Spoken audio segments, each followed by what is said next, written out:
guys, it's Amy here, and today I bring you my August book haul.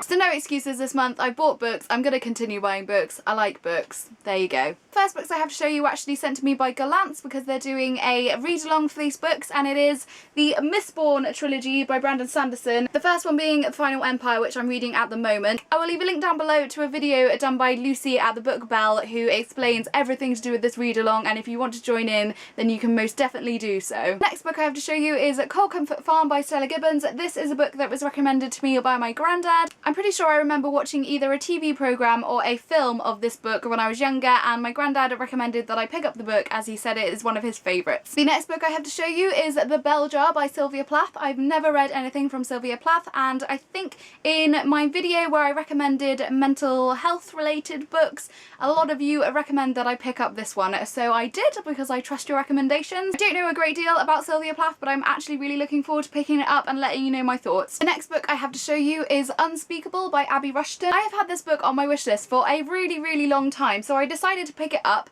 as I've heard many good things about it. This is a YA book following two girls who are discovering their own sexual preferences and kind of their identities and things like that, so I'm actually really looking forward to seeing how it reads and how the story goes. The next book I have here is actually one that I mentioned in my last book haul that was going to be arriving, but it hadn't arrived yet, and it is The Handmaid's Tale by Margaret Atwood. I read the Penelope ad by Margaret Atwood last month I think and really enjoyed it, so I can't wait to pick up this one, and this is the one people always mention to me when they talk about Margaret Atwood. This is a book set in a dystopian world where the fertility of women is quite rare, and so women who are fertile are kind of sold to families to make children for them. I think from what I've heard people have been speaking about, I may not be completely correct on that. The next one I have here is Room by Emma Donoghue, and this is another book I've heard so many good things about, and I think there's actually a film coming out of it, but I've been told not to watch the trailer as it will ruin the book for me, so I'm not going to watch the trailer. I'm going to read the book first. This book was such a bargain. I got it on eBay and it was like 99 pence, and it's hardback and absolutely pristine, so I'm really happy with it. This follows the story of a young boy who has been born in captivity because his mum has been kidnapped, I think,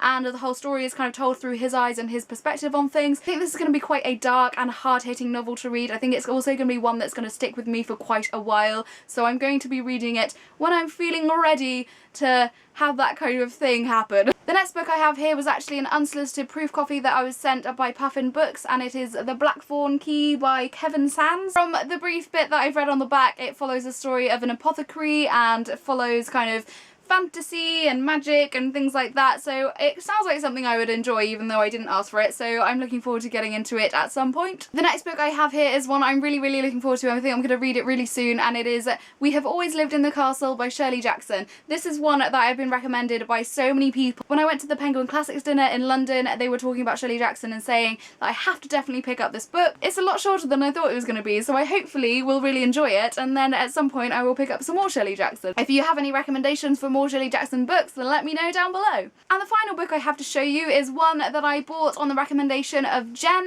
Campbell. I will find the video that she speaks about this book and link it down below for you, and it is The Stone Gods by Jeanette Winterson. I think this is like a library copy and I got it from eBay. It was only a couple of quid, so I'm really happy with that. Just from Jen talking about it in her video really intrigued me towards the story. It follows the story of these people who are trying to find another planet to inhabit because planet Earth has become ruined basically and they can't live there anymore. This is another one I can't wait to read, so I'm pretty sure I'm going to be reading it very soon. So those are all the books that I've been buying recently. Let me know down below if you've read any of those, what you thought on them. As always, I will leave links to Facebook, Tumblr, Twitter, everything I mentioned down below. I hope you're all having a fantastic day, and I will see you soon. Bye! So the first thing I read this week was actually a graphic novel, and it was Low Volume 1, The Delirium of Hope. This is a book set far in the future when the surface of the Earth has become uninhabitable